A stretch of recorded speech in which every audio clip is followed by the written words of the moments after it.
Bismillah. Des hypocrites se réunirent et décidèrent de construire une belle mosquée pour honorer la foi.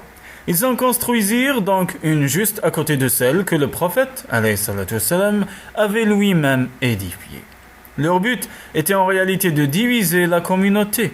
Quand ils eurent terminé le toit, la coupole et le plafond, ils se rendirent auprès du prophète, alayhi salatu wassalam, et s'agenouillant devant lui, ils lui demandèrent d'honorer leur nouvelle mosquée de sa présence.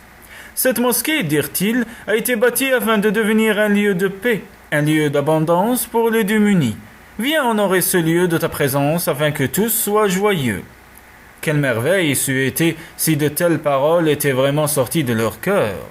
Le prophète, alayhi salatu wassalam, qui était compréhensif avec chacun, les écoutait avec le sourire, et nos hypocrites pensaient donc qu'il allait accepter.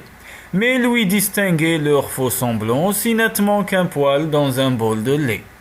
Il allait pourtant se décider à y aller quand Dieu, subhanahu, l'inspira en lui disant « Il t'en dit tout le contraire de ce qu'il pense. » En effet, leur intention était de faire venir dans cette mosquée un prédicateur de Shem. Le prophète, alayhi salatu wassalam, leur répondit « J'aurais volontiers accepté votre requête, mais l'heure est au combat et je dois partir en voyage. Quand nous serons de retour, nous irons vous rendre visite. » À son retour, les hypocrites lui rappelèrent sa promesse et Dieu, subhanahu, dit à son prophète, alayhi salatu wassalam, démasque leur hypocrisie. Dût-il en coûter une guerre? Le prophète, alayhi salatu wassalam, dit alors aux hypocrites, n'insistez pas davantage si vous ne voulez pas que je dévoile vos secrets devant tout le monde. Il l'entendait montrer ainsi qu'il n'était pas dupe, mais les hypocrites protestèrent. Que Dieu nous protège, nous jurons que nos intentions sont pures. Ils jurèrent avec une grande insistance, mais les justes n'ont pas besoin de jurer.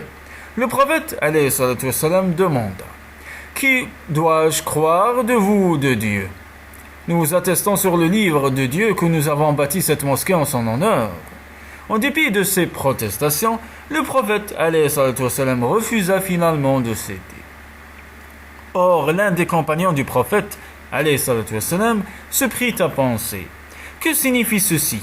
Le prophète, alayhi salatu wassalam, a toujours épargné la honte à quiconque. Que veut dire cette nouvelle façon d'agir? Les prophètes, alayhi salam, ne sont-ils pas ceux qui couvrent la honte des pécheurs? En même temps qu'il pensait cela, il se repentait de cette pensée et la tête pleine de contradictions, il finit par s'endormir. Il fit alors un rêve où il vit la mosquée des hypocrites remplie de bouses de vaches. Des murs de la mosquée suintait une nacre fumée noire qui brûlait ses narines. Il se réveilla alors et se mit à pleurer. « Oh mon Seigneur, pardonne-moi ma révolte envers ton messager.